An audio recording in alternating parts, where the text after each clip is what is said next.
If you are a journalist in Ghana, you have President Mahama's fullest assurance.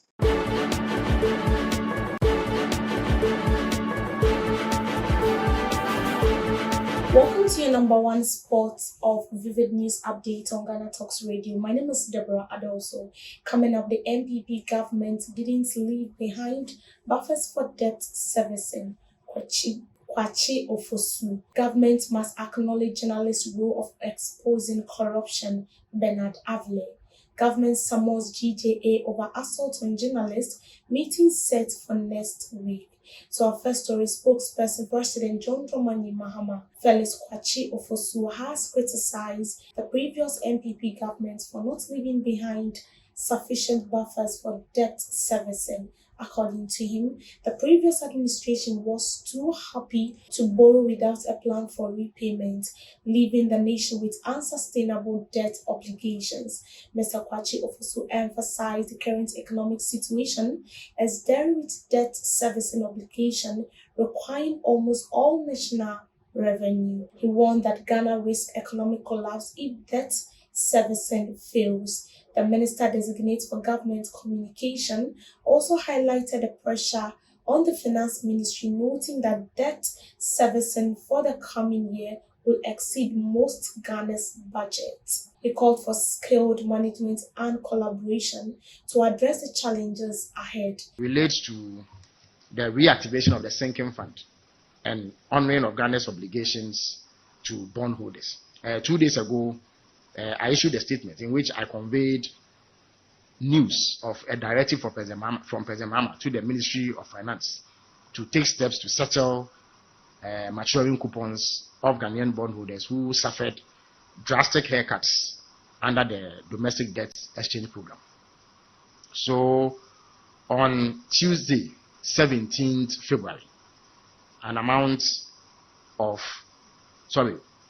Monday, 17th February, I beg your pardon, an amount of 6 billion Ghana cedis or so was paid to these bondholders. Now, subsequent to the announcement of these payments and the announcement that the sinking fund has been reactivated, we have had some rebuttals from the NPP, whose officials have claimed that we have been able to do that as a government only because they left some buffers, and that it is not because of any specific intervention from President Mahama. I wish to place on record that this narrative is untrue.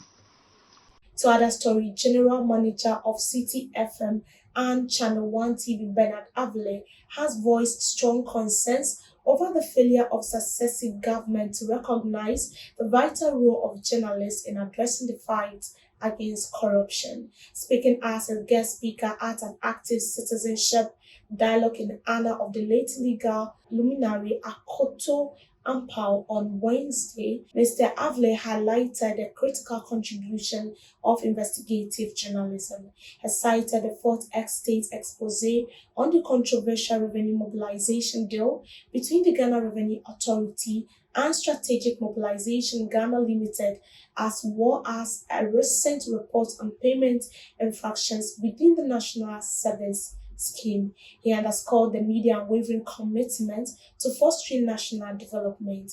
In a related story, the government has called out Ghana Journalists Association for not using the proper channels to address concerns over assailant on journalists. This comes after several reported incidents of journalists being attacked, including Abubakari Sadiq Gariba, who was assaulted live on air on World Press Freedom Day, May 3rd, 2023. The government has announced it will meet with the Ghana Journalists Association next week to discuss matters on journalist assault. This meeting is noted as a step towards addressing the concerns raised by the Ghana Journalists Association and finding solutions to protect journalists from assault. If you are a journalist in Ghana, you have President Mahama's fullest assurance that merely because you report on his government, even in adverse ways, you are not going to face any reprisal. But please endeavor to use the appropriate channels to seek redress when other members of society harm you in any way.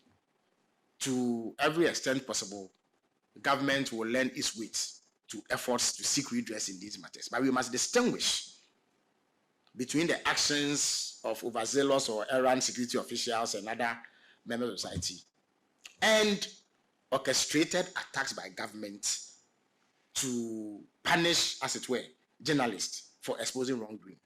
The latter is not happening, even if the former is extremely worrying. And we are interested in ensuring that all category of professionals, be they journalists or any other group of professionals, do not suffer for doing their work. So that clarity needs to be brought to the matters at hand. And that's how we draw curtains for today on News Bite. My name is Deborah Adoso. Do want to log on to all streaming platforms at GhanaTalksRadio.com. Don't forget to also subscribe to our YouTube channel at GhanaTalksRadio.com for more news.